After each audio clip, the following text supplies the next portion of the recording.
তোমরা হচ্ছে সবচেয়ে লাকি একটা ব্যাচ। 4 মাসটাকে যদি প্রপারলি ইউটিলাইজ না করতে পারো তাহলে তুমি হবা সবচেয়ে হতভাগা। এই বছর এসএসসি পরীক্ষায় যারা আর কি এ প্লাস তুলতে পারবে না তারা হচ্ছে আসলে সবচেয়ে লোয়ার ক্লাস স্টুডেন্ট। কেন জানো? আসসালামু আলাইকুম, এসএসসি 26 ব্যাচ। কি খবর তোমাদের সবার? ইতিমধ্যে হয়তো তোমাদের টেস্ট পরীক্ষা শেষ হয়ে গেছে। তো তোমাদের জন্য এখন সর্বপ্রথম যে জিনিসটা দরকার সেটা হচ্ছে কিছু দিক নির্দেশনা। সুতরাং তুমি যদি এসএসসি পরীক্ষার্থী হয়ে থাকো তাহলে আজকের ভিডিওতে তোমাকে অবশ্যই দেখা উচিত। আজকের ভিডিওতে আমি তোমাদের জন্য কিছু গুরুত্বপূর্ণ ইনফরমেশন শেয়ার করব যেটা তোমাদের সকলেরই জানা উচিত। তো সর্বপ্রথম আমি যে কথাটা বলবো, তোমরা হচ্ছে সবচেয়ে লাকি একটা ব্যাচ। কেন জানো? কারণ বাংলাদেশের ইতিহাসে আমার যতটুকু মনে হয় তোমরাই প্রথম ব্যাচ যারা টেস্ট পরীক্ষার পরে এরকম দীর্ঘ 4 মাসের মতো একটা লম্বা সময় পাচ্ছ। 4 মাস কিন্তু টেস্ট পরীক্ষার পরে হিউজ একটা সময়। নরমালি টেস্ট পরীক্ষার পরে 2 থেকে আড়াই মাস সময় পাওয়া যায় এসএসসি পরীক্ষার ক্ষেত্রে। এখন সেই হিসেবে তুমি এই 4 মাসটাকে যদি প্রপারলি ইউটিলাইজ না করতে পারো তাহলে তুমি হবা সবচেয়ে হতভাগা। হ্যাঁ, ঠিকই বলেছি, তুমি হবা সবচেয়ে হতভাগা। কারণ এই বছর যারা এ প্লাস পাবে না, এই বছর এসএসসি পরীক্ষায় যারা আর কি এ প্লাস তুলতে পারবে না তারা হচ্ছে আসলে সবচেয়ে লোয়ার ক্লাস স্টুডেন্ট। কেন জানো? কারণ এই 4টা মাসে একটা স্টুডেন্ট যদি এর আগে নাও পড়ে থাকে, প্রপারলি যদি সে একটা নির্দিষ্ট গাইডলাইন অনুসারে এগোতে পারে, সে নিশ্চিত এ প্লাস পাবে। আর যদি এই বছর কারো এ প্লাস মিস যায় তাহলে আসলে তার জীবনে কোনো কালে এ প্লাস পাওয়ার সামর্থ্য ছিল না, এইটা নিশ্চিত। ঠিক আছে? সুতরাং তোমাদের জন্য সর্বপ্রথম দিক নির্দেশনা হচ্ছে যে এই 4টা মাস তোমাকে প্রপারলি কাজে লাগাতে হবে। তো সর্বপ্রথম পরীক্ষায় যদি ভালো রেজাল্ট করতে চাও তাহলে এখন থেকে একদম আজকে থেকেই তোমাকে পড়াশোনা এমনভাবে শুরু করতে হবে যে তুমি সব পড়াগুলাকে তোমার আয়ত্তে নিয়ে গোছায় একেবারে পরীক্ষার জন্য রেডি করে ফেলবা। ঠিক আছে? এই 4টা মাস হিউজ একটা টাইম, তোমাদের যে পরিমাণে শর্ট সিলেবাস করে দিয়েছে একদমই নরমাল একটা সিলেবাস। জাস্ট পুরো বইয়ের অর্ধেক করে ফেলেছে। পুরো বইটা পরীক্ষা দেয়া প্রিপারেশন কমপ্লিট করে এটা কিন্তু ডিফিকাল্ট একটা বিষয়। সেই তুলনায় তোমরা এখন অর্ধেক সিলেবাসে পরীক্ষা দিচ্ছ, যেটা তোমাদের জন্য আসলে অনেক একটা ইজি ব্যাপার হয়ে গেছে। ঠিক আছে? তুমি যদি এখন নির্দিষ্ট একটা জিনিস মেইনটেইন করে এখন থেকেই যদি সব প্রিপারেশন গুছানো শুরু করতে পারো তাহলে কিন্তু তুমি একটা নির্দিষ্ট যে টাইমটা তোমাদের জন্য বরাদ্দ রয়েছে এখন থেকে, এই টাইমের মধ্যে একটা ভালো প্রিপারেশন আসলেই অর্জন করতে পারবে। ঠিক আছে?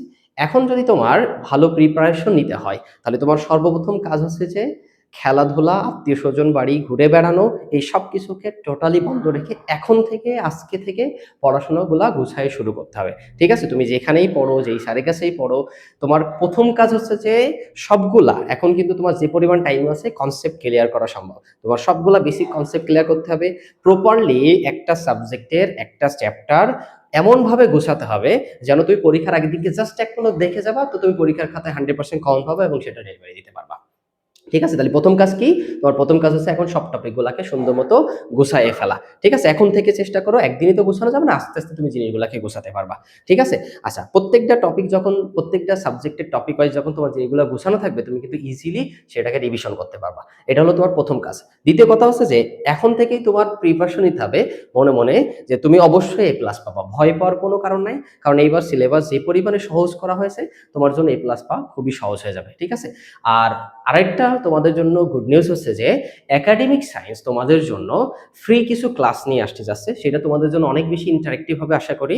এবং তোমাদের জন্য জাস্ট একাডেমিক সায়েন্সের পক্ষ থেকে, কারণ একাডেমিক সায়েন্সের ব্যাচে কিন্তু আসলে অফলাইন যে ব্যাচটা আছে খুবই কম সংখ্যক স্টুডেন্ট পড়ার সামর্থ্য মানে আছে কি জায়গা হয়, যার কারণে অফলাইন ব্যাচে খুব বেশি স্টুডেন্ট নেওয়া সম্ভব না। আমার অফলাইন ব্যাচ অলরেডি ফুলফিল হয়ে গেছে আলহামদুলিল্লাহ।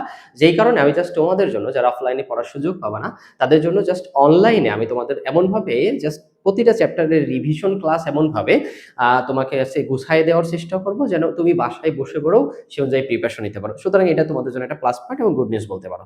ঠিক আছে? তো সর্বপ্রথম আজকে তোমাদের রিমাইন্ডার করার জন্য আমি জাস্ট এই ভিডিওটা তৈরি করছি যে তোমার হাতে যেটুকু টাইম আছে এ প্লাস পাওয়ার মুখ্য একটা সময়।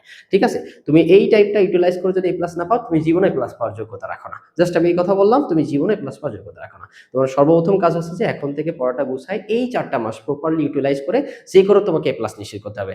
কারণ এই প্লাস পাওয়ার মানে সবচেয়ে আমি বারবারই একটা কথাই বলছি, এইবারই হচ্ছে সবচেয়ে বেশি একটা সুযোগ। 2টা কারণে সুযোগটা বেশি। সেটার প্রথম কারণ হচ্ছে যে তোমাদের সিলেবাস শর্ট, আবার টাইম অনেক বেশি টেস্টের পরে। সুতরাং এই টাইমটা কাজে লাগাও। তোমরা ঘোরাঘুরি কম করো, আত্মীয়স্বজন বাড়ি ঘোরার জীবনে সময় পাবা। তোমরা জাস্ট এখন পড়াশোনাটাকে মনোযোগ সহকারে করা শুরু করে দাও এবং অবশ্যই প্রিপারেশনটা গুছাবা নিজের মতো করে, নোট প্রিপারেশন করে আস্তে আস্তে প্রত্যেকটা সাবজেক্টে প্রত্যেকটা টপিক গুছাই ফেলবা। ঠিক আছে? আরেকটা গুরুত্বপূর্ণ বিষয় হচ্ছে তোমার এখন থেকে বেশি বেশি এক্সাম নিতে হবে। কারণ তুমি প্রত্যেকটা চ্যাপ্টারে যদি এখন থেকে এক্সাম দাও, তাহলে ওই চ্যাপ্টারে তোমার কোন জায়গায় কি প্রবলেম আছে সেটা কিন্তু তুমি আইডেন্টিফাই করতে পারবা। আর এক্সাম দেওয়ার মাধ্যমে কিন্তু তোমার যে কনফিডেন্স লেভেল এটাও কিন্তু গ্রো করবে। যার কারণে তোমার উচিত হবে এখন যেকোনো একটা এক্সাম ব্যাচে ভর্তি হয়ে যাওয়া, অথবা তুমি যেখানে পড়ো সেই স্যারের মাধ্যমে তোমার যে করে হোক প্রত্যেকটা চ্যাপ্টার ওয়াইজ, তারপরে model test, final model test, এভাবে প্রত্যেকটা সাবজেক্টে এক্সাম দেওয়ার মাধ্যমে তোমার প্রিপারেশনটা ফাইনালি কমপ্লিট করে ফেলা। ঠিক আছে? তাহলে এক্সাম দেওয়া এটা কিন্তু আরেকটা গুরুত্বপূর্ণ একটা ফাইনাল পয়েন্ট। তাহলে যা যা বললাম ফাইনালি তোমার এই পুরো জিনিসটাকে একটু সামারি করে দিই। তোমার ১ নম্বর কাজ হচ্ছে মন স্থির করে একমাত্র শুধু পড়াশোনার প্রতি ফোকাস দেওয়া। প্রত্যেকটা সাবজেক্ট তোমার এমনভাবে গোছানো যেন তুমি পরীক্ষা একদিন জাস্ট দেখলেই সবকিছু মনে পড়ে যায়, এবং বেশি বেশি তোমার সেই সাবজেক্টে এক্সাম দেওয়া। এর মাধ্যমে তুমি তোমার প্রিপারেশন 100% কমপ্লিট করতে পারবে। দিক নির্দেশনাগুলো যদি তুমি মানতে পারো বা আমার এই সতর্কতামূলক বাণী যদি তুমি শুনে থাকো বা মেনে থাকো, তুমি নিশ্চিতই প্লাস পাবা। আর বাকি যেটুকু করা দরকার আমি আমার দিক থেকে একাডেমিক সায়েন্সের পক্ষ থেকে অবশ্যই চেষ্টা করব। সুতরাং তোমাদের জন্য আজকে মেসেজটা এই পর্যন্তই। আশা করি সবার উপকারে আসবে কথাগুলো যদি শুনে থাকো। এতক্ষণ ভিডিওতে দেখার জন্য সবাইকে ধন্যবাদ।